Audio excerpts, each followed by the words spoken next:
Akash, thank you so much again for coming today. I think so it's a great thing to have you on board.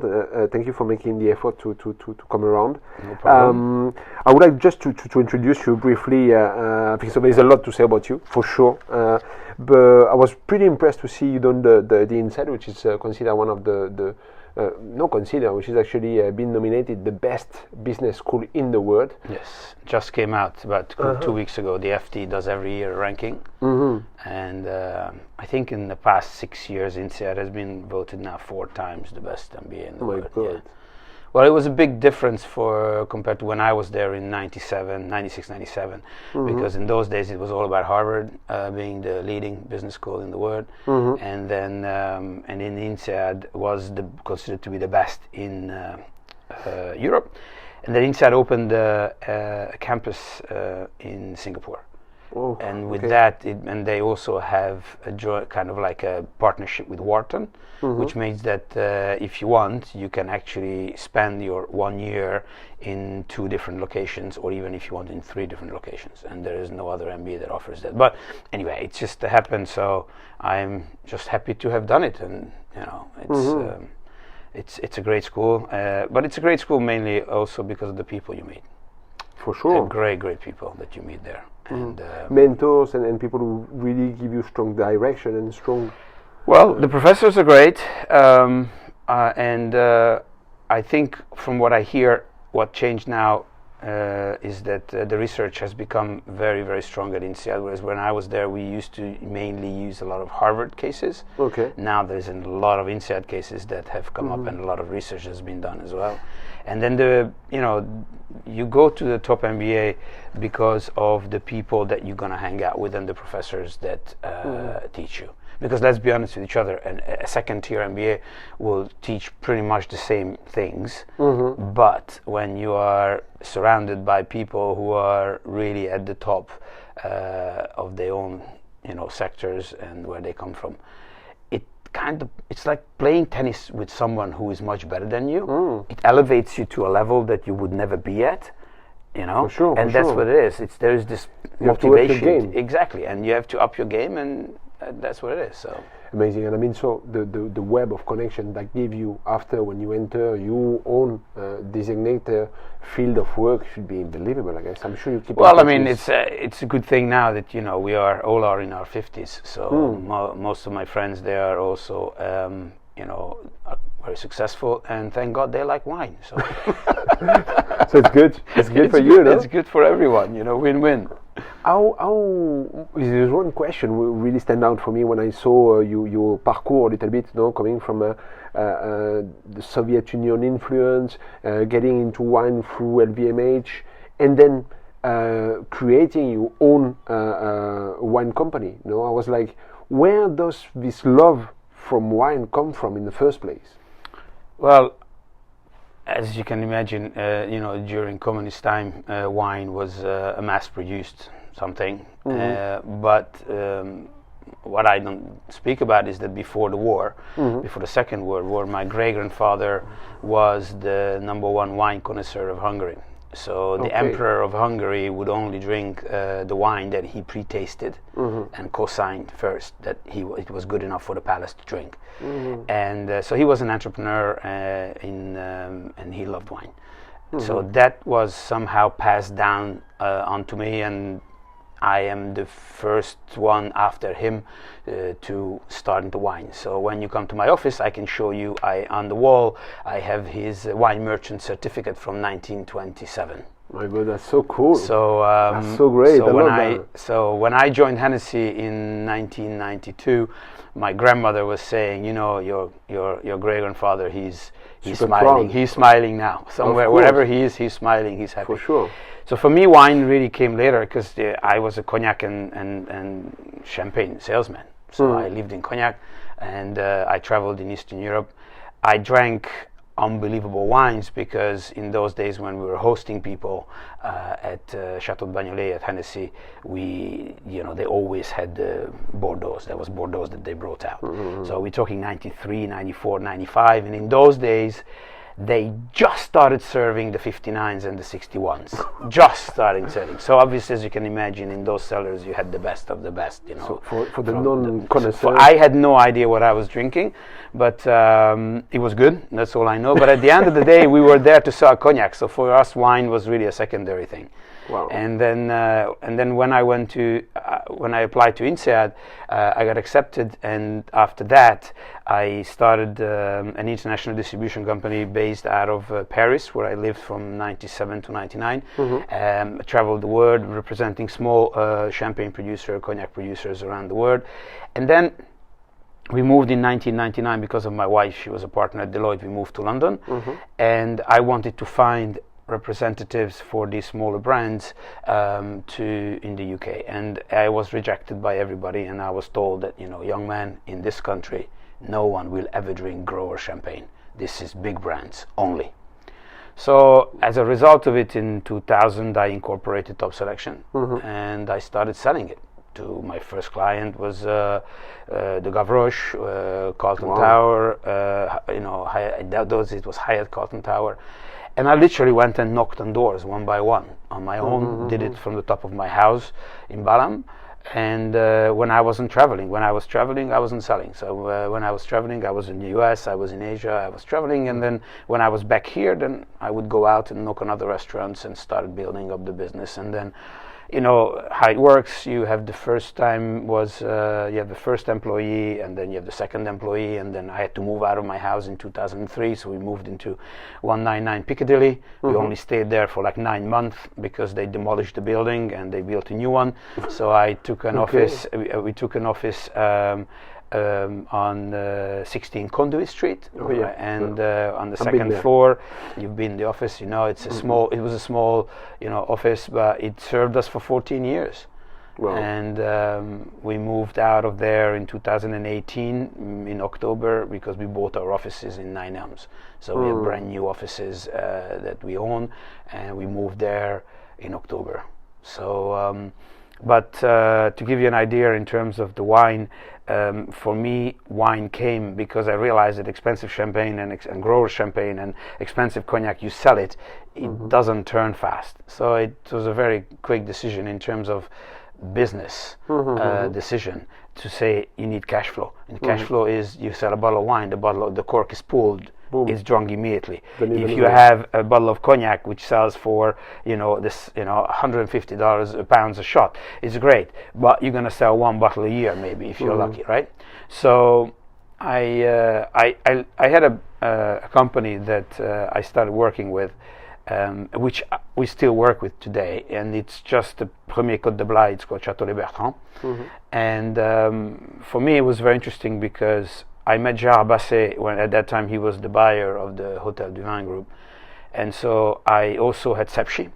So I basically had one French wine, one champagne, one cognac, and Tokai. And so he accepted to see me, and I remember all my life that you know, I pulled out the wines, and he said, "Well, Ákos, I'm really it's lovely, but I really don't like white Bordeaux. I mean, really not." I said, "Well, Gérard, I'm already here, so if you don't mind, I'll pour you the glass anyway." So he tried the wine, and he went very quiet, and he said, "Well, I like this one. Okay, can I have 120 bottles?" And I was so proud of myself because in those days it was like a 5-pound bottle of wine, and you know, I was so happy. And I said, the best sommelier, that I look up to in the world, was him. And I said, wow, he bought 120. That was the biggest sale I ever made in my life in one quantity, 120 bottles. I was super excited. And then Gérard and I, we became friends, and we stayed friends. Unfortunately, he died. And we still have the wine today. So that's how it is. So, but Gérard, which we all miss a lot, unfortunately. Yes. I've been brought up in this business with Eric Zwiebel, which is one of the first he's been mentoring, and he was telling me about Gérard. He was saying there's something amazing from Gérard. It's like every time a supplier come to his house, he will be trying all the wines, and because they make the effort to come, he will buy something. That's correct. He was he raised a generation and a half of sommeliers. Yeah, for and sure. You can see that in the trade, that those who have studied from him, they will never ask you to come to try wine unless they had the intention to buy, because he really ingrained it into them that it's a partnership. And there are some sommeliers who don't live by this book, but there are many now that you can see that they will respect the fact that it's a partnership. Of course. And it should be highlighted, I think so. This is the main reason why we create, and I'm so happy you're going to be a part of this kind of Monday fun days we're creating, because I think so the spotlight should be on you guys, on the suppliers, because we're just buying from you, but you're the guys who make the effort to go visit, pick, try the vintage, see what is going to be working for us for this specific market in London and in England in general. And I think so this is all the hidden work, which is humongous, really. So well, people don't realize that they just take everything for granted. But yes, I mean everybody in the wine trade is the same. You have your own palate, your own the things that you like yourself, and that will characterize your signature of the style of wine that you work with. So I didn't really know much about wine. I never studied wine. I have never done a wine course in my life, but I just drink wine. So and I had the privilege to drink wine with the best producers of the world, and they have a very particular taste for wine, which is, as Pierre Trimbach told me once, Akos, there are three things that matter in wine: balance, balance, and balance. And ever since, it's been our motto. We don't like wines that are overpowering. We like wines that are elegant. And yes, there are people who spend a lot of money on wines that are heavily extracted and so on and so on, and that's what they like. And I am not I'm not saying anything bad about it, because I'll be very honest with you, I was a massive Amarone drinker before when I started out, because this is the kind of wines I liked. And today I am much more of a Pinot Noir and Nebbiolo drinker. So I love a great Bordeaux, don't misunderstand me, I'm not saying that, but it is just one of those things that your palate evolves as you go along. I don't know who was saying that, but one of my friends definitely said it during a well spent evening. He said there's nothing like a well-aged Bordeaux, but I love Pinot Noir. Well, listen, Egon Müller said, basically that Bordeaux is great, but please wait 20 years, then it becomes really great. And there is something truth about that. Honestly, there is generally something true about that. And I think that the wine industry has evolved so much, and winemaking has evolved so much, that there is an element where, in the old days, the way they made wine is very different from today, and also global warming has influenced that actually even Bordeaux wines are much more approachable when they are younger now, whereas I remember in 1992 when they talked about the 82 vintage, they were like, oh, forget about it, don't even touch it for the next at least 15 years. Don't you think it's also a kind of a placement in the market? They want the wine also to sell easier and to be more drinkable quicker. Don't you think it's a movement as well? Of course, there is a cash flow element for it, because as you know, the average leading time of buying a bottle of wine and drinking a bottle of wine in a big city like New York or London is between 30 minutes and an hour and a half. I didn't know what so it's super fast, and that means that people go grab the bottle of wine, take it home, and open it up and drink it. You know what I mean? And there's the convenience factor at your door. I mean, of course, there is a different class of wine drinkers who buy wine, they lay it down, and they have massive cellars, and they keep wine in bond, and they drink them as and when they mature. But the vast majority of the consumers are not like that. And especially, I noticed that about 10 years ago, when I travel extensively in Asia when I can, and the young generation, they just don't want to wait. I was out and with youngsters, and they have money, they want to live life, and they say, I don't care that the 2011 Lafite should age another 25 years. I want to drink it now. And I am not blaming them. It is what it is, and it's good for the chateaus. It's good for the people, and there will always be some 2011 that's going to be lying around later on. People will drink it, but there is definitely a change of mindset of living for today. It's really very much like that with the younger generation. And I think so more now with the pandemic and everything. People will be spending. We can see in the restaurants when we reopened for the first lockdown, the consumer that were coming, the regular guests, spending more money, enjoying more wine, and buying more food also. They want more of everything, you know. Well, I mean, we've been deprived of this for such a long time. I mean, we are in a cage. I mean, the last time I was, you know, in virtually like for a year in a situation where I couldn't go where I wanted to go was when I was in the Soviet army. That was the last time. So, you know, it takes me back to my days. You know what I mean? It's like, you know, I understand what it means to lose your freedom. Of course. And I also remember when I came out of it, how I felt. I was like, oh my God, I'm breathing again. This is fantastic. You know, let's go. And then university started. But yeah, I mean, it's going to be the same. I mean, we were talking about it with many friends, and we said that it's going to be like the 1920s, I think, when it reopens and people will be vaccinated. It will be like celebration after the war. They had the, you know, the Spanish flu that came after the war as well in 1919, 1920, and then it came, and we had the heydays, you know, of spending and drinking and eating. Let's hope so. It will be great for all of us. Yes, I think it will be fantastic for all of us. I don't disagree. That's true. That's take me to my next question, which is how do you live through lockdown? I mean, well, for me, it's because we own our own offices, and when the first lockdown happened, I mean, we furloughed certain employees. Two of them stayed on board with me, and we just you know, Maud, who works with us, she runs the office. Her and I, it was just the two of us. So she would drive in, I would drive in. We wouldn't see anyone. We would go into the office because we needed the company to survive. So I would do, in the beginning, I would do deliveries myself. Wow. In the evening, so I would leave at 4:30, and until 8-9 o'clock in the evening, I would do deliveries to people's homes. And then when that you know, started, and then in April we started our consumer-facing website, which is 9M's Wines. And great, we had no choice. We had to do it. And then, of course, then we had to learn. It was a whole learning curve, because consumer-facing activity versus trade is a very different thing.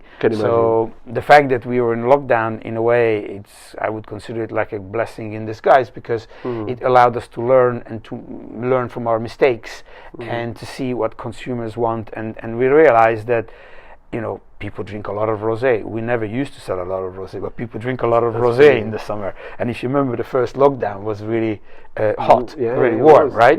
And so we started selling a lot of rosé wines.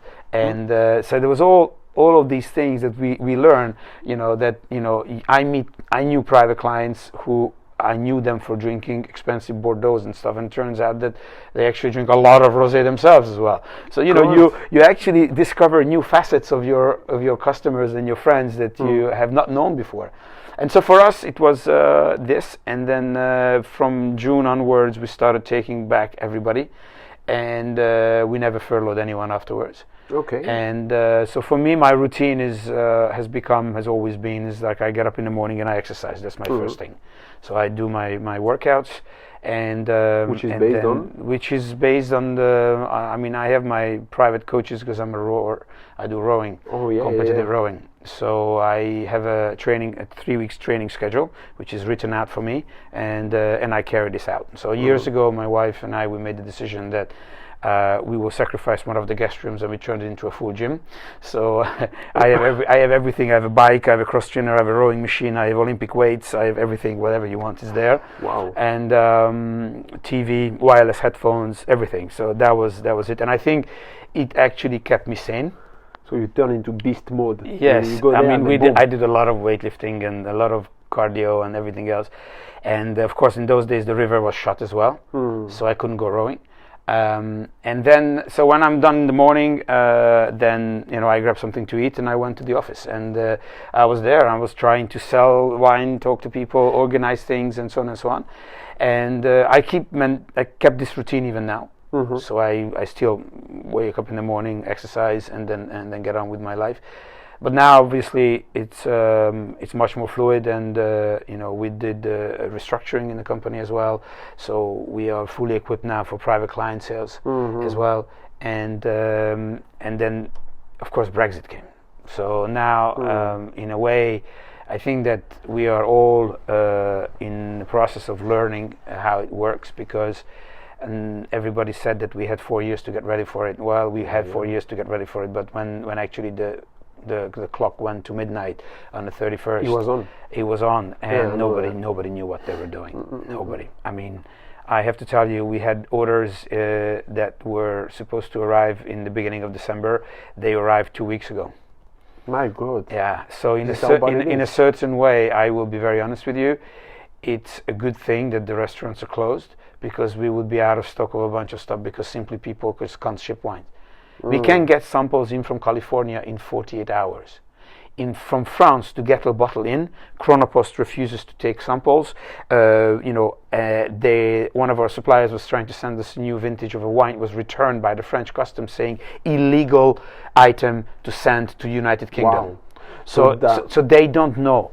They just don't know what's going on. Really. It's catastrophically dramatic changes. Wow. I mean, we have a lot of stock, so it's good. So I'm not complaining. We are fine. But those people who don't have stock that they own, they are facing difficulties. Now we see that it started. The machine started to get going, but it's still not what it's supposed to be. The lead times are much longer, and now we will be in a situation where I say, by the time restaurants reopen, which I hopefully it's going to be in April. Yeah, it should be. Then we will. I mean, we are ready, but then we will be fully stocked up and ready to go. Good. Did that change your mind in terms of buying? Maybe do you direct you buying into more US or wine not from Europe? Well, to be honest with you, it is a first reaction that you can have about it. That's true, but don't forget to bring in wines from America, especially from the West Coast. It takes a long time. You're talking 2-month lead time. Wow. And 2.5 months, depending on how fast you can get a container. Because right now, for example, we're in a situation where the container prices that used to cost 3,000 euros is now 10,500 euros for the same container. Wow. Just because supply of demand. Of course. And you can't have any, and they tell you if you don't take the container now, it's going to be gone in 2 seconds. We hold it for you for 1 hour, yes or no, goodbye, thank you. So hopefully this will also regulate itself. And that will take, but it will take about 6 months to get going. We haven't changed our supplier base. Our supplier base is exactly the same. But what we try to do is to rationalize, because it's a balancing act between too much storage fees and too much wine, and then bringing in at the same time, and also the transportation costs. So the transportation costs have gone up per shipment, per supplier, at least by £150. Good. Extra compared to which were already expensive ones. So it's not a problem. It's not hurting the big boys who are bringing in a bucket load of cheap wine for the supermarkets. Of course. But it will hurt those eclectic suppliers that we represent, who you might only sell maybe 2 pallets a year, but all of a sudden the price will have to go up of the wines. So you need to rationalize it, and you need to have a conversation with the suppliers to say, okay, how do we work with this? Do we bring in more wine here and store it here? You give us extra payment terms, or how do we work with it? And suppliers are very, I would say, open, and we have the privilege that we worked through with many of them through 2008, and 2008 taught us a lot of things, and I think we have a very trusting relationship with them, so that allows us to be flexible and play with the numbers in a way that will suit everybody.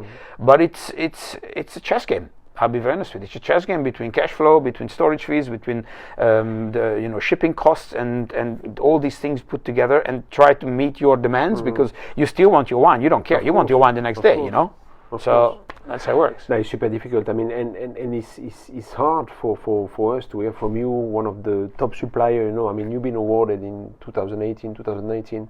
And 20. And 20 as well. Yeah. And because there was no competition, I claimed 21 as well. Clever guy. Yes, Fine Wine Merchant of Great Britain, yes. So I say we are Fine Wine Merchant of Great Britain since 2018 non-stop, so yes. That's amazing. But that's you guys. I mean, you awarded it to us. It's the Sommelier Wine Awards. I mean, so it's even more rewarding not to be awarded by a community or something, but be rewarded by the trade, the people who actually buy the wine from you. True. I mean, a lot, For me, it's I couldn't believe it. I had to pinch myself, and well done, guys. And and that's why we can't let our guards down. So the quality is there, and we have to maintain it. You can't go. I mean, I was talking with a friend of mine, a Japanese restaurateur who want to buy a restaurant now and want to install a few outlets here, and he was saying, Fred, I'm scared because I can see the small business are slowly but surely disappearing, and it's only like big brand and big chain who are taking over, And he say, one day we're going to go in a little place in Japan, we're going to go out of the station, it's going to be all McDonald's and KFC and all this big brand without having the beauty of having the little shop owner from before, because they can just survive the pandemic, I think it is not going to disappear completely. The high street will change tremendously, and there will be, I think, a lot of empty stores when we come out of lockdown. But I think there is still a massive demand for local shops and small suppliers. And I think from the wine perspective, I don't see that we will suffer from that. I think we'll benefit from it. We just have to get the logistic side of it, straight. And the consumer has to understand that, unfortunately, because of Brexit, things are more expensive when they are. And I think we already understand it. We already seen the picture coming for the last couple of years, and I think so people are clever enough to realize that. I'm guessing now, but well, you will still have those people who are willing to sell wine at loss, but the reality is that in order to keep your employees and pay them, a business has to be profitable. Otherwise, you close your doors. That's it. End of story. And that goes both ways. And there is, we decided to stop working with people who don't understand that. And I don't need people in my life who come and squeeze you for nothing. I'm done with that, because thank God we have a lot of people, and I have noticed that actually in the last 2-3 years, maybe because of the awards, maybe it's because we've been around for over 20 years now, but a lot of people want to do business with us. And a lot of people that I never thought would want to do business with us, from the countryside as well, restaurants as well, and they are buying interesting wines. They're buying Sepsi Furmint, they're buying, Kracher Blaufränkisch and things like that that I didn't think that people will buy. Under the radar a little bit. Yeah. I mean, and they are, they willing buy. To explore, then willing to. Yes, and people are open to it, and I find that it's fantastic. I mean, I was the first one in Europe to import Canadian ice cider. Everybody thought I was completely crazy, right? And see what happened, right? Ice cider is a success story, right? So we import Tement from Austria, as Sauvignon Blanc from Austria. Why do you want some? Because it's fantastic. This is great. That's why, So we try to work with the best we can of every region. And it doesn't matter that the grape variety is difficult. It doesn't matter that is, not for everyone. But if it's the best that we believe is the best, and we think that, they're gonna grow with us and they're going to be better and better, then we just stick with them. So you really put your trust in the quality of the wine, and you let the wine talk about themselves. Yes, and I think it's also, we are a people's business. At the end of the day, I think of myself like a football agent or a basketball agent. I look at the talented winemakers and I try to seek them out and bring them on board. And for me, it was very interesting, because in 2004, when we became the importers of Egon Müller, nobody knew what Top Selection was, and they never heard about it. And everybody was like, "Top, what is that?" So he had 9 importers. He parted company with them and came with Top Selection, and then. Obviously, once you work with him and you see what happened from 2004 to 2021 with him in terms of his wines, he's now really at the pinnacle, at the top end of the wine world. And we work together closely, but that's also true with a lot of other of our wine suppliers that have just gotten better and better as the years went on. And there's a massive change which happened, which is that not all, but a vast majority of our wine suppliers have become organic and biodynamic without us knowing about it.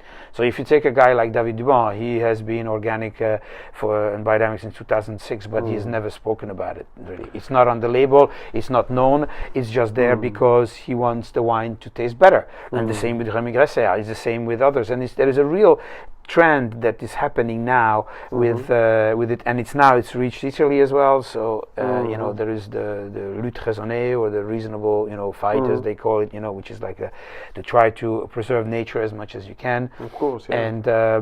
And so you have people who are really doing a tremendous job, and then you have those who really push the boundaries completely out, like Kai Schätzer in the Rheinhessen, who has done things that everybody thought he was completely crazy since 2008. Now all of a sudden everybody looks up and is like, wow, okay, what he's doing actually makes sense, and you have the top producers are trying to follow his lead. So yeah, I mean, I guess everything evolves, and barriers are there to be broken down, and rules are to be broken as well, 100%. And just go and experiment with things. And we are lucky because the people that we have laid our faith in have come through with all what we believed in them, and they have really just gotten better and better over the years as they went along. I think so. It's as you say, it's a teamwork more than anything, And I'm sure you have your word to say to some people to change a bit the label or to yes, of course. I mean, that's. I mean, listen. We work together as a team, as a partnership, and then we have one of our wine suppliers who sent me a sample, and I said to him, you know what, mate, I really don't like your white wine. I really don't like it. I think you should stick to making Sauterne and Grave red. And a bold decision, huh? Well, no, he kept doing it. He realized that the 2016 vintage wasn't very good. I tried it 2007 and it rocked my knees. So this is when you realize that intelligent people are those that learn from their own mistakes, right? Of course. That's what it is. If you go back to the same thing, over and over again, and you expect the same result, it's not going to work, right? So people understand, they stick, and they don't take it badly. We exchange ideas. That's where they send us things. We try it, and it's great. I mean, so it's so interesting to see as well, as you were saying, the people progressing, and the starting point, which is a kind of under the radar, not really a known winemaker, to be a super successful winemaker with you together and be sold in many different properties across London and also across the world.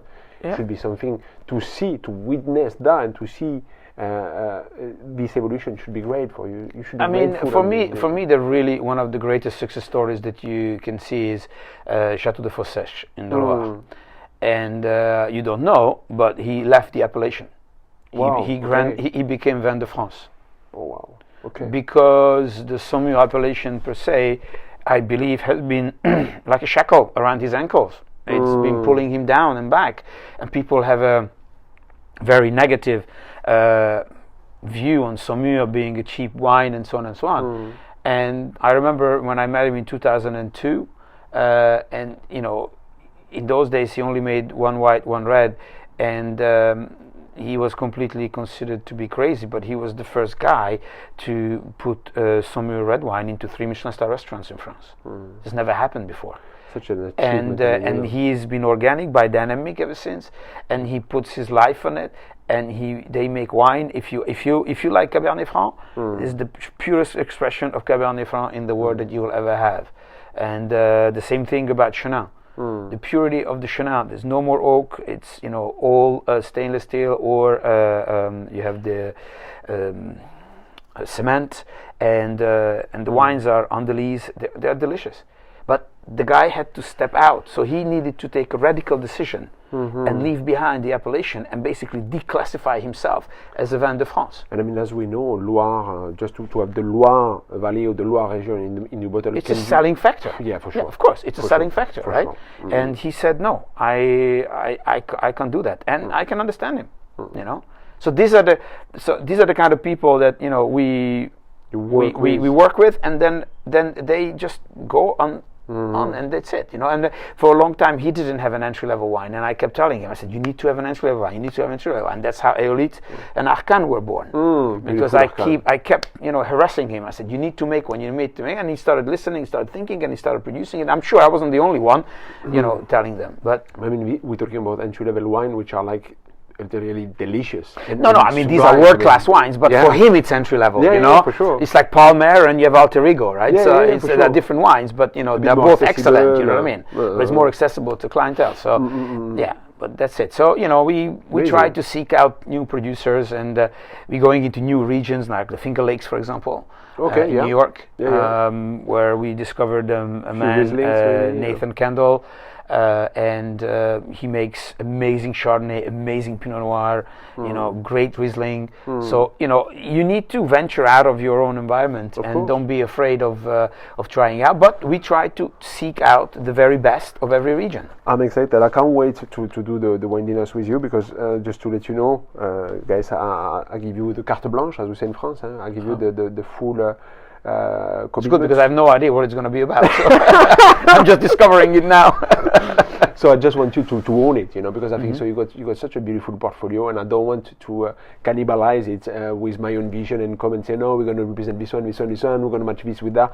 So I was wanting you also to not only to be under the spotlight, but also to express yourself in terms of palate and in terms of what you think is more drinkable for us and for our guests, And I think so. I'm super excited, because I think so it's going to be a great opportunity to discover you, your personality, your taste, and the beautiful winemaker you represent. So I can't wait. I'm so excited. Looking forward to it. It's going to be October, but we still have a way to go. We never know. It can be also in June, or we can always squeeze another one somewhere. We'll see. I'm happy to help in any way I can. Cool. Thank you so much, Akos, for today. No problem at all. It was a real pleasure to have you. Thank you very much.